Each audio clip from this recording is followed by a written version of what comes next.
آسان درس قرآن۔ نحمده ونصلي ونسلم على رسوله الكريم، اما بعد فاعوذ باللہ من الشیطان الرجیم، بسم اللہ الرحمن الرحیم۔ سبح اسم ربک الاعلی۔ اے حبیب صلی اللہ تعالیٰ علیہ وسلم، آپ پاکی بیان کریں اپنے رب کے نام کی جو سب سے برتر ہے۔ الذی خلق فسوی، کہ جس نے ہر چیز کو پیدا کیا، پھر ظاہری اور باطنی قوتیں دے کر درست کیا۔ والذی قدر فہدی، اور جس نے ہر چیز کا اندازہ مقرر کیا، پھر اسے راہ دکھائی۔ ہر چیز کی تخلیق کا مقصد بھی متعین کر دیا، اس کی افادیت اور اس کا دائرہ بھی مقرر کر دیا۔ جو فرائض اس نے انجام دینے ہیں اور جس مقصد کے لیے اسے استعمال کیا جانا ہے، سب کا پوری طرح اندازہ کر دیا۔ گزشتہ کل بھی اس آیت کریمہ کی تفسیر آپ نے سماعت کی تھی، آج بھی چند باتیں عرض کر کے آگے بڑھتے ہیں۔ فرمایا کہ غرض یہ کہ جملہ کلیات اور جزئیات کے تمام احوال اور قوائف بڑی تفصیل سے قبل از وقت طے کر دیے گئے ہیں۔ فہدا، فرما کر اپنی ایک اور مہربانی کی طرف اللہ تعالیٰ نے انسان کو متوجہ کیا کہ صرف فرائض کا بار گرا لاد کر کسی چیز کو حالات کے رحم و کرم پر چھوڑ نہیں دیا گیا، بلکہ ان کی بجا آوری کے لیے جن جسمانی اور ذہنی قوتوں کی ضرورت تھی، جو بیرونی اسباب اور وسائل درکار تھے، سب کے سب ہر چیز کی حیثیت اور ضرورت کے مطابق مہیا کر دیے گئے۔ یہ ہدایت کائنات کی ہر چیز کو دی گئی ہے۔ اور فرمایا کہ نباتات میں انسان غور کرے کہ اگر گندم کا بیج اس موسم میں کاشت کیا جائے جو اس کی کاشت کے لیے مقرر ہے، تو بیج اگتا بھی ہے، بڑھ کر پودا بنتا ہے، اس کے خوشے کی جیب میں دانوں کے موتی بھر دیے جاتے ہیں۔ اور اگر کسی اور موسم میں کاشت کیا جائے تو گندم وہی ہے، بیج وہی ہے، لیکن وہ اگتا ہی نہیں۔ زمین چاہے کتنی ہی زرخیز ہو، اس میں کتنی ہی کیمیاوی اور کھاد ڈالی گئی ہو، اس میں کتنی ہی آبپاشی کی گئی ہو، سب بے سود ہے، سب بے اثر ہے۔ اور اس سے بھی زیادہ اگر آپ دیکھیں تو اس فطری ہدایت کے جلوے حیوانی زندگی میں بھی آپ کو نظر آئیں گے۔ جیسے اللہ نے فرمایا کہ والذی قدر فہدی، کہ جس نے ہر چیز کا اندازہ مقرر کیا پھر اسے راہ دکھائی۔ اگر آپ ایک بطخ کا انڈا لیں اور ایک مرغی کا انڈا لیں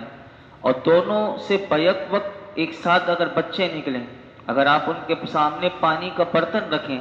تو بطخ کا جو بچہ ہے وہ اڑ کر فوراً اس میں کود جائے گا پانی کے برتن میں، اور مرغی کا بچہ پانی سے دور ہٹ جائے گا۔ یہ ہے میرے رب کی ہدایت۔ اسی طرح حضرت انسان کو اگر دیکھیں تو علماء کہتے ہیں حضرت انسان تو ایک طور ہے، اس کا ذرہ ذرہ حضرت انسان کا حکمت الہی کی جلوہ گاہ ہے۔ اس کی حیوانی زندگی کو برقرار رکھنے والے اعضاء انسان کی معدہ ہے، جگر ہے، دل ہے، پھیپھڑے ہیں، گردے ہیں، جسم کے ان گنت مسام ہیں، وہ اپنے کام میں لگے ہوئے ہیں، اور آپ کو مجھے ان کی تگ و دو کی خبر بھی نہیں ہوتی۔ آپ کے اور میرے ارادے کا اس میں کوئی دخل بھی نہیں۔ انسانی زندگی کے تقاضے پورے کرنے کے لیے آپ کو ظاہری حواس کے ساتھ ساتھ اور مجھے باطنی حواس اور اس سے بھی اعلیٰ چیز اللہ نے دماغ کو عطا کیا۔ اور جہاں یہ قوتیں گھٹنے ٹیک دیتی ہے اور جب رہنمائی سے قاصر ہو جاتے ہیں اور کوئی چیز بہکانے لگتی ہے، تو اس وقت بارگاہ الہی سے نبی نور نبوت سے سراپا نور بن کر جب تشریف لاتا ہے، تو جب انسان کے اندر جو شکوک و شبہات کے اندھیرے ہوتے ہیں تو وہ نبی جو اللہ کی طرف سے نور نبوت سے سراپا نور بن کر تشریف لاتا ہے، تو انسان کے اندر جتنے شکوک و شبہات کے اندھیرے ہوتے ہیں اس کو دور کر دیے جاتے ہیں، اور اس کی حیات آفرین رہنمائی شیطان کی ساری فریب کاریوں، مکاریوں، عیاریوں کو بے اثر بنا کر رکھ دیتی ہے۔ پھر اس میں بھی ہدایت فرمائی، اور ہدایت پذیری کے ان گنت درجات ہیں، اور ایک مقام وہ بھی آتا ہے کہ جب اس ہدایت پر انسان چلتا رہتا ہے تو جب اللہ تعالیٰ کا دست لطف و توفیق اپنے بندے کا ہاتھ پکڑ لیتی ہے تو پھر اس کو منزل تک پہنچا دیتی ہے۔ یہی بات اس آیت کریمہ میں بیان کی گئی، اور پھر آگے یہ باتیں بیان کرنے کے بعد اللہ رب العالمین نے آگے کیا ارشاد فرمایا، سنیے۔ فرمایا والذی اخرج المرعى فجعلہ غثاء احوا، اور جس نے چارہ نکالا پھر اسے خشک سیاہ کر دیا۔ ان دو آیات میں اللہ رب العالمین نے ارشاد فرمایا کہ اپنی کامل قدرت کے ساتھ فرمایا کہ زمین سے مختلف اقسام کی نباتات اور طرح طرح کی گھاس پیدا کی اللہ نے کہ جسے جانور چرتے ہیں، اور پھر اس کا سرسب ختم ہو کر فرمایا کہ اسے خشک سیاہ کر دیا۔ ان آیات میں علماء کہتے ہیں کہ سرسبز چارے کا جو حال ان دو آیات میں بیان کیا گیا کہ شروع میں جو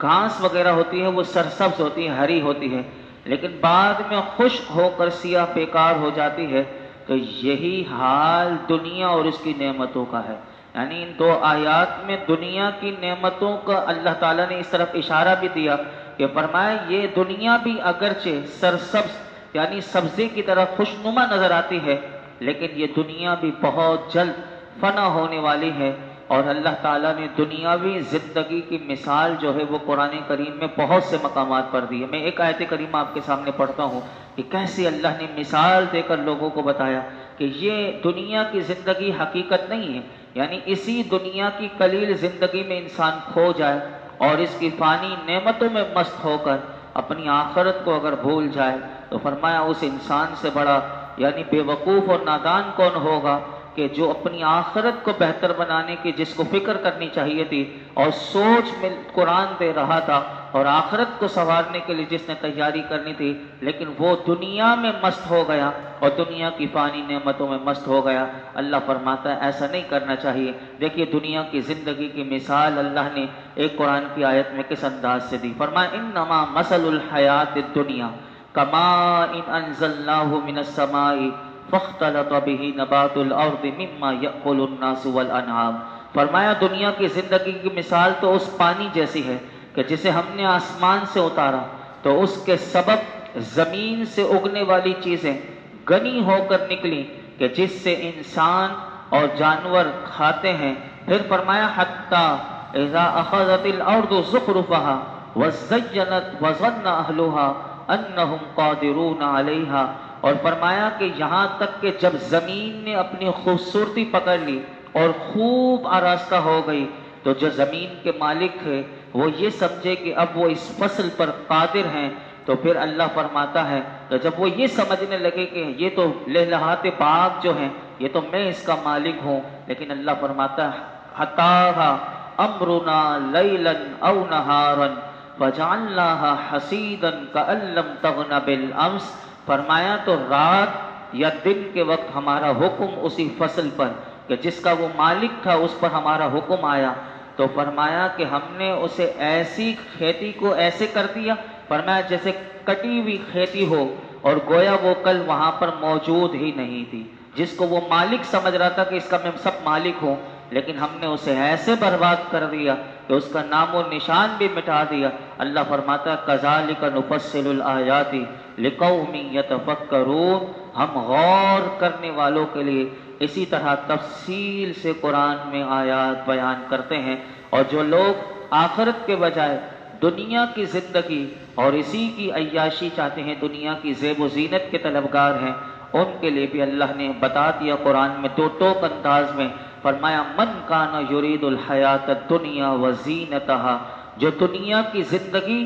اور اس کی زینت کو چاہتا ہے تو فرمایا نوفی الیہم اعمالہم فیہا وہم فیہا لا یبخسون، تو ہم دنیا میں انہیں ان کے اعمال کا پورا بدلہ دیں گے۔ اولئک الذین لیس لہم فی الآخرۃ الا النار، اور انہیں دنیا میں کچھ کم بھی نہیں دیا جائے گا۔ اللہ فرماتا ہے یہ وہ لوگ ہیں کہ جن کے لیے پھر آخرت میں سوائے آگ کے کچھ بھی نہیں، کیونکہ انہوں نے دنیا میں سب کچھ چاہا تھا ہم نے دے دیا، لیکن اب آخرت میں ان کے لیے آگ ہے، جہنم کی آگ ہے۔ اللہ اکبر۔ فرمایا وَحَبِطَ مَا صَنَعُوا فِيهَا وَبَاطِلٌ مَا كَانُوا يَعْمَلُونَ، اور دنیا میں جو کچھ انہوں نے کیا اللہ فرماتا وہ سب برباد ہو گیا اور ان کے اعمال برباد ہیں۔ اللہ تعالی ہم تمام مسلمانوں کو دنیا کی قلیل زندگی میں کھو جانے اور اس کی فانی نعمتوں میں مست ہو کر آخرت کو بھول جانے سے اللہ ہمیں محفوظ فرمائے، اور ہر مسلمان اور ہم تمام مسلمانوں کو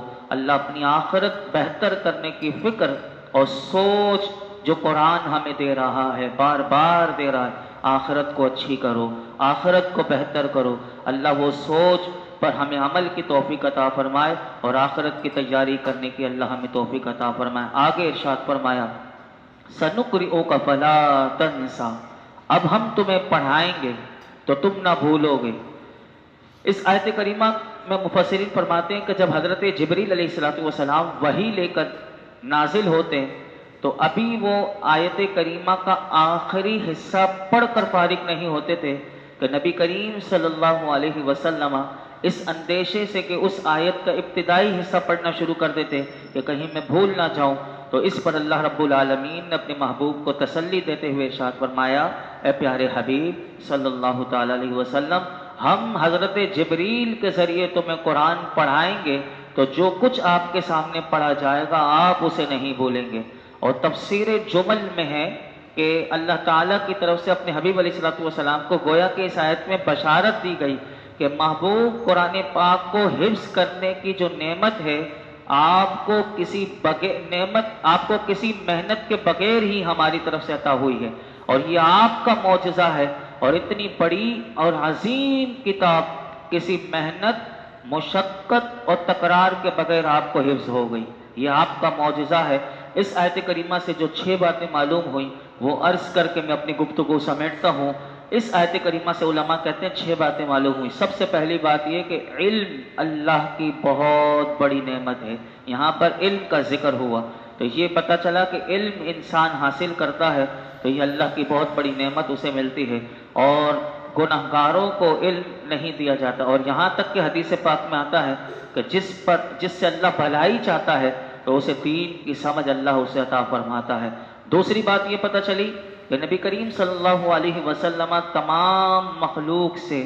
افضل و اعلیٰ ہیں کہ انہیں اللہ رب العالمین نے پڑھایا۔ فرمایا سَنُقْرِئُكَ فَلَا تَنْسَى، اے حبیب اب ہم تمہیں پڑھائیں گے کہ تم نہ بھولو گے، تو حضور کو پڑھانے والا اللہ کی ذات ہے، یعنی حضور کو اللہ نے پڑھایا۔ تیسری بات یہ پتہ چلی کہ حضرت جبریل علیہ السلام جو ہیں وہ میرے آقا علیہ السلام کے استاد نہیں ہیں، بلکہ وہ اللہ کے پیغام کو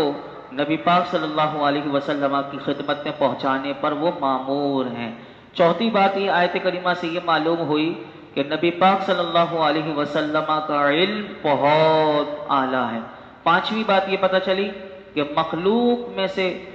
کوئی نبی کریم صلی اللہ علیہ وسلم کے برابر عالم نہیں ہے۔ اور چھٹی بات یہ پتہ چلی کہ انبیاء علیہ السلام سے ہونے والی بھول جو قرآن میں حضرت آدم علیہ السلام کا ہم نے سنا، تو یہ جو بھول جو انبیاء سے بھی ہے، تو علماء کہتے ہیں اس آیت کریمہ سے یہ معلوم ہوا کہ انبیاء کرام علیہ السلام سے ہونے والی بھول بھی اللہ کی طرف سے ہوتی ہے، اور اس میں ہزارہا حکمتیں ہوتی ہیں کہ جیسے سارے عالم کا ظہور حضرت آدم علیہ السلام کے ایک نسیان کی برکت ہے، لہٰذا ہماری اور انبیاء کرام علیہ السلام کی بھول میں بہت بڑا فرق ہے، زمین و آسمان کا۔ تو کوئی انہیں اپنی طرح نہ سمجھے، ان کی بھول میں اور ہماری بھول میں زمین و آسمان کا فرق ہے کہ حضرت آدم علیہ السلام نے وہ جو دانہ کھایا تو یہ سارے عالم کا ظہور جو تھا اس میں اللہ کی حکمت تھی، تو یہ سارا اللہ کی طرف سے تھا۔ اللہ رب العالمین ہم سب کو قرآن حکیم کا نور اور اس کا فیضان نصیب فرمائے۔ الحمدللہ رب العالمین والصلاۃ والسلام علی سید الانبیاء والمرسلین وعلی آلہ وصحبہ اجمعین۔ اے اللہ پاک جو کچھ سنا ہے اس میں کوئی غلطی کوتاہی معاف فرما، اپنی بارگاہ میں شرف قبولیت عطا فرما، ہمارے ماں باپ کی ساری امت مسلمہ کی بے حساب مغفرت فرما، دنیا اور آخرت کی ساری بھلائیاں، کامیابیاں، عزتیں، نعمتیں، راحتیں، سکون عطا فرما، دونوں جہانوں کی ذلت اور رسوائی سے بچا، علم نافع عطا فرما، ہمارے بچوں کو علم نافع عطا فرما۔ اللہ ہمارے اندر جتنی جہالت ہے، خرابیاں ہیں، برائیاں ہیں کردار کی، ظاہراً باطناً، اللہ ساری برائیاں خرابیاں دور فرما، ہمیں نیک صالح متقی پرہیزگار بنا، اپنی پسند کا بندہ بنا، اپنے محبوب کی پسند کا بندہ بنا، نبی پاک صلی اللہ علیہ وسلم کی نگاہ کرم نصیب فرما، یا اللہ حضور کی محبت میں فنائیت عطا فرما، حضور کا سچا عشق نصیب فرما۔ آج تک ہم نے جتنی دعائیں کی ہیں آئندہ کریں گے، پروردگار عالم ہماری تمام دعاؤں کو قبول فرما۔ وصلی اللہ تعالی علی خیر خلق محمد وعلی آلہ وصحبہ اجمعین۔